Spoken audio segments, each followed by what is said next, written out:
মহরম মাসে ইমাম হুসাইনের নামে তাজিয়া বানানো হারাম, ইমাম হুসাইনের নামে বুকে ব্লেড মারা হারাম, ইমাম হুসাইনের নামে বুকে খঞ্জর মারা হারাম, ইমাম হুসাইনের নামে বুকে চাকু মারা হারাম, ইমাম হুসাইনের নামে লাঠি খেলা হারাম, ইমাম হুসাইনের নামে বাঁশ খেলা হারাম, ইমাম হুসাইনের নামে ঢোল বাজানো হারাম, ইমাম হুসাইনের নামে গান বাজানো হারাম, ইমাম হুসাইন নামে মাতম করা হারাম।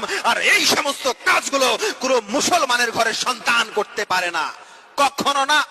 কোন মুমিন ঘরের সন্তান করতে পারে না, কোন ইমানদার ঘরের সন্তান করতে পারে না।